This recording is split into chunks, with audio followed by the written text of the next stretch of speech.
আগে আমি আপনাদেরকে একটা ভিডিও দেখাবো। এই ভিডিওটি দেখবেন, তারপর আমরা সেই ভিডিওর আলোচনা করব।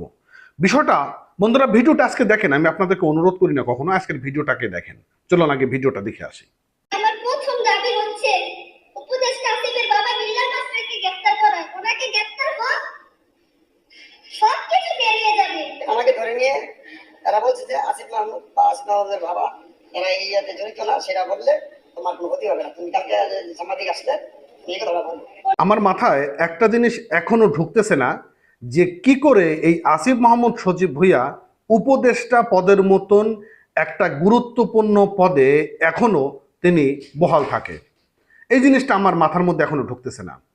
ইতিমধ্যে যে ভিডিওটি আপনারা এতক্ষণ দেখলেন, কি বুঝলেন আপনারা এই ভিডিওটি দেখে? আজকে আসিফ মাহমুদ সজীব ভুঁইয়া তার বাবার কাছে মুরাদনগরের মানুষ জিম্মি হয়ে গেছে। বাংলা কথা, সহজ কথা, শেষ। কিন্তু তারপরেও তাকে এখনো সেই পদে কেন বহাল রাখা হয়েছে? হাসনাত, সার্জিস, পাটোয়ারি, তারা তো বাংলাদেশ গড়ার স্বপ্ন দেখেন, নতুন বাংলাদেশ গড়ার স্বপ্ন দেখেন। তারা নতুন বন্দোবস্তের কথা বলেন, দোসরদেরকে কিভাবে বিতাড়িত করতে হয় বলেন। আপনি তারেক রহমানকে নিয়ে বিভিন্ন রকম কথা বলেন, আরো অন্যান্য অনেক বিএনপি নেতা কর্মীদের নিয়ে কথা বলেন। কিন্তু আজকে এই আসিফ মাহমুদ সজীব ভুঁইয়ার নিয়ে আপনারা কেন কথা বলছেন না? কারণটা কি? এখানে কোনো ইন্টারেস্ট আছে কিনা আপনাদের, সেটা কিন্তু এখন একটা দেখার ব্যাপার রয়েছে। আর একটা ব্যাপার হচ্ছে যে দুর্নীতি কাকে বলে। দুর্নীতি কাকে বলে সেটা হচ্ছে 51 লাখ টাকার স্টেডিয়ামের ব্যয় হলো 14 কোটি টাকা।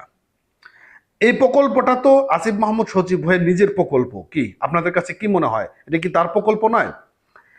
শেখ রাসেল স্টেডিয়ামে যে ব্যয়টা ধরা হয়েছিল সেই ব্যয় কয়েক গুণ বেড়ে গিয়েছে। বোঝেন না যে 51 লাখ টাকার স্টেডিয়ামের ব্যয় 14 কোটি টাকা।